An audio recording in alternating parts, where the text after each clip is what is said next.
So what happens to a person taking a piss in a steel pot in a moving train and lightning suddenly hits that train? If any girl says to you, I'm not wearing any underpants, all you have to say is, well, I'm gonna need to see it for myself to see if you're not lying.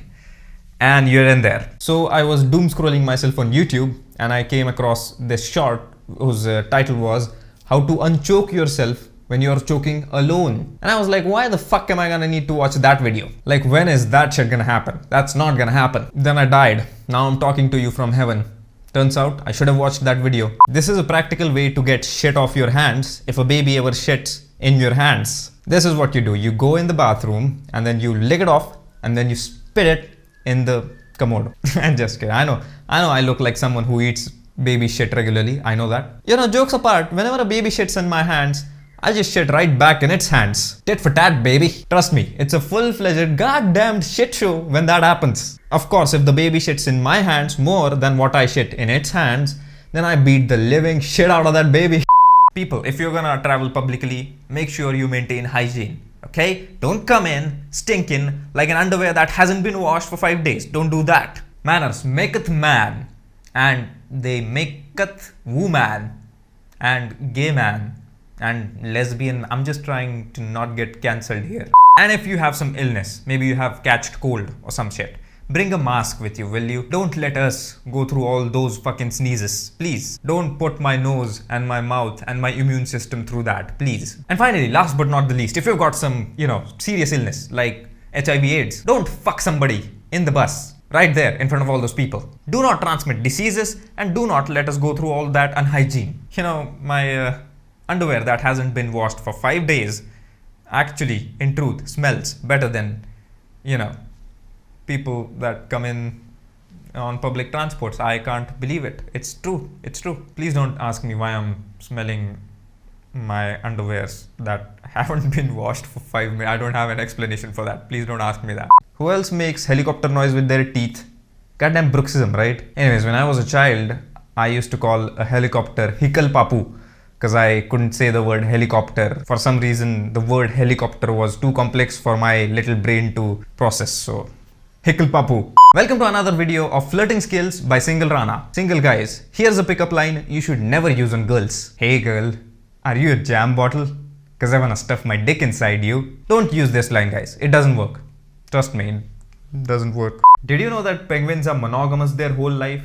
Meaning, I don't have to explain that out. Fuck. If you don't know what monogamous is, you can go fuck yourself. So, penguins are monogamous for their whole life. I mean, they are like the Chinese. They all look the same. So how do they figure out who's who? And these motherfuckers always be living in a herd. So you see, finding out your husband and wife in a herd when you all look the same. I'm one of those people who likes to button his collar and tuck his shirt in, no matter what the occasion is. Even if there's like a family function, I'll tuck my shirt in and then I'll button my collar.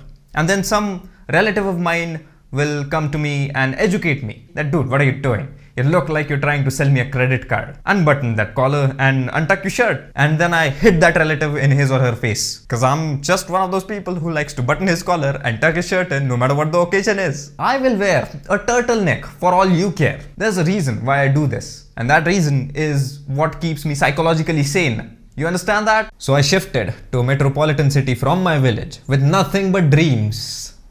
Then I went broke and returned back to my village. Fucking metropolitan cities with their real foods and tasty estates. They drain your money out like that. I've got this rich friend and he never pays bills in restaurants.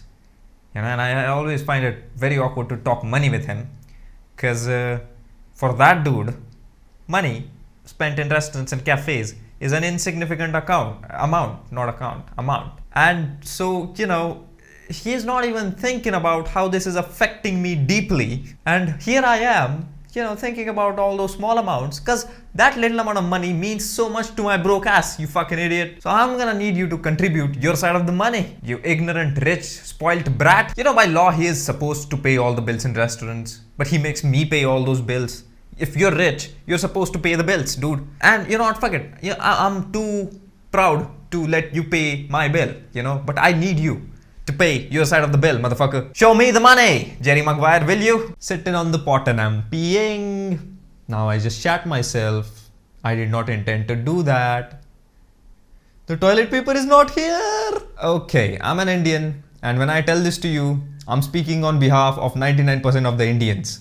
We wash our asses with bare hands and water only. We like to raw dog it, guys. We like to raw dog it. That's why we never handshake with our left hand, because 99% of Indians use their left hand to wash their asses. But there exists this 0.1% of people in India, and the Western culture kind of caught up with those 0.1% people, and they use toilet paper. I can say I come in those 0.1% people. But there is a downside of using a toilet paper in India. And the downside is my villagers be looking at me like I'm the crazy one to use toilet paper. Idiots, you put your bare hand in your ass and you cover your hand with shit every morning, and you're looking at me like I'm the crazy one? By the way, I can't believe I washed my ass with my hand in water for 15 years of my life. Thank God America happened to my Chinese mobile phone, or else I'd still be washing my ass with my bare hand. You should never hit a woman. Not even in your imagination you should hit a woman, no. However, if that woman turns out to be like Rosamund Pike's character from Gone Girl, beat the living hell out of her. If that woman does you like how Rosamund Pike did Ben Affleck in Gone Girl, smack the shit out of that woman. Absolutely destroy her. I don't care if you have to become O.J. Simpson and go all knife mode on her. The bitch from Gone Girl. How do I portray this rage? How do I show you how mad I am at Rosamund Pike's character? Imagine that bitch to be this thing, You grab her like this and you beat her. You beat her. You beat her. Then you lock her throat like this. I'm sorry if the microphone is making noise, but you do this. That's it. That's it. Okay, this will all be over soon. That's what you do with a woman like Rosamund Pike's character from Gone Girl. Y'all, I was just joking, okay? Take this video as a joke. Let the law handle if reality happens. Don't take my advice and do what I told you to do. You'll get in big trouble. And you'll get me in trouble as well. Of course, men rule the world. With us not being held back by all those hormonal changes every month that women go through, of course, we rule the world, guys. The worst death is often considered to be burnt alive. And I feel sorry for all the wives of ancient India. Yes, us Hindus used to burn our wives alive after the husband died. And thank you, Britishers, for discontinuing that. Thank you for discontinuing Sati. Yeah, those of you foreigners who heard this for the first time and are kind of terrified, child marriage was a thing in India. A 15-year-old girl used to get married to a 60-year-old man, and when that man used to die at 61 because of, whatever, the girl was burnt alive with that man's grave. Anyways, after reading about this, I was like, how horrible. And thank God that it got fixed. Actually, thank Britishers again. Now I thought a little on this, and then I arrived at a reflection that if there is a worst death, then there must be a best death. For every worst thing, there is a best thing. And after establishing this, I thought a little again, what could be the best death? And then I got the answer immediately after I remembered about the dude who jerked himself off to death. This is legend. This guy jerked himself off for more than 48 times in under 12 hours, and voila, in the morning he was dead. And I was like, there's no arguing this. The best death must be what I told you it must be.